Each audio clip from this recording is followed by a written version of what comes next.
kú dédé àsìkò yìí ní gbogbo ibi tí ẹ ti ń gbé wa káàkiri àgbáyé.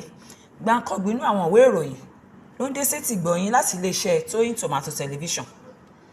Láyàjọ́ ìjọba àwarawa, Tinubu ní ẹgbẹ́ òṣèlú APC nìkan kọ́ ni ó gbọ́dọ̀ ṣàkóso Nàìjíríà. Ààrẹ ilẹ̀ wa Aṣíwájú Bọ́lá Ahmed Tinubu ti ní yàtọ̀ sí èrò ọkàn àwọn kan, òun ò ní fàyè gbà kí orílẹ̀-èdè Nàìjíríà ó di ti ẹgbẹ́ òṣèlú kan ṣoṣo. Tinubu sọ̀rọ̀ yìí lásìkò tó ṣèpàdé pẹ̀lú àwọn ọmọ ilé ìgbìmọ̀ asòfin ilẹ̀ wa lánàá. Wàhálà nílọrin èèyàn 3 kú nílé Sàràkí nítorí oúnjẹ ọdún iléyá. Ìyàwó alága ẹgbẹ́ PDP wà nínú wọn. Kì í ṣe ilé Sàràkí ló ti ṣẹlẹ̀, hospital tá a gbé lọ ló kú sí. Alukoro ẹgbẹ́ òṣèlú PDP ti sọ̀rọ̀. Òṣìṣẹ́ àjọ Àmọ̀tẹ́kùn ṣubú lulẹ̀ ló bá kú pátápátá o. Ọ̀kan lára àwọn òṣìṣẹ́ àjọ Àmọ̀tẹ́kùn nípínlẹ̀ Ọ̀ṣun, Ògúndìran Sheriff, ló ti dágbére fáyé báyìí lẹ́yìn tí wọ́n ló ṣubú lulẹ̀ tí kò sì lè mí dáadáa mọ́.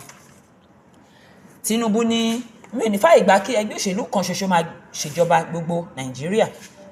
Bọ̀dé George rawọ́ ẹ̀bẹ̀ sí Tinubu pé kó dáríjì Fubara ó ṣe foríjì Sanwó-Olú o. Nítorí Tinubu, Sen Guru Maharaj jùkọ̀ ọ̀rọ̀ sí Hakeem Baba Ahmed. Jagaba ni yóò wọlé lọ́dún 2027.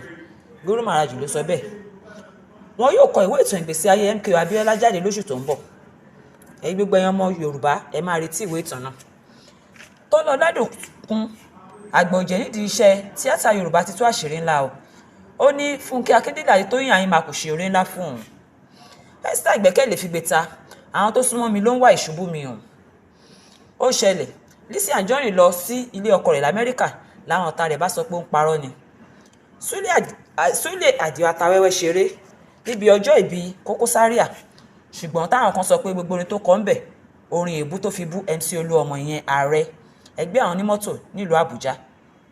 Bí ọ̀pọ̀ àwọn èèyàn ti ń sọ pé ó rí bẹ́ẹ̀ kò rí bẹ́ẹ̀, làwọn kan sì sọ pé àárín Súlè Àtàwẹ́wẹ́ àti Olúùlú ìyẹn MC Olúọmọ kò gúnrégé lásìkò yìí, tó sì dàbí pé ibi tọ́rọ̀ ìjà wọn náà yóò yọrí sí ẹnikẹ́ni kò lè sọ.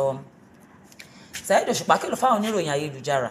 Saheed Òṣùpá ti kìlọ̀ fáwọn oníròyìn ayélujára pẹ̀lú bó ṣe ní púpọ̀ nínú wọn ló ń fa ìjà láàrin àwọn onífújì lásìkò yìí.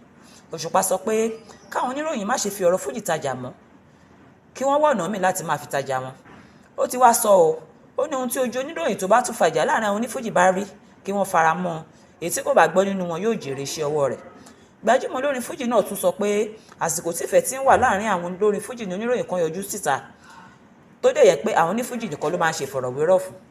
Ọ̀pọ̀ àwọn olólùfẹ́ fújì ni wọ́n ti ń sọ lásìkò yìí pé kò dájú pé Saheed Òṣùpá máa dá ọkùnrin oníròyìn yìí lóhùn tó bá pè fún ìfọ̀rọ̀wérọ̀, nítorí inú rẹ̀ kò dùn sí bí wàhálà ṣe máa ń bẹ́ sílẹ̀ nígbàkúgbà tó bá fọ̀rọ̀ wá àwọn onífújì lẹ́nu wò.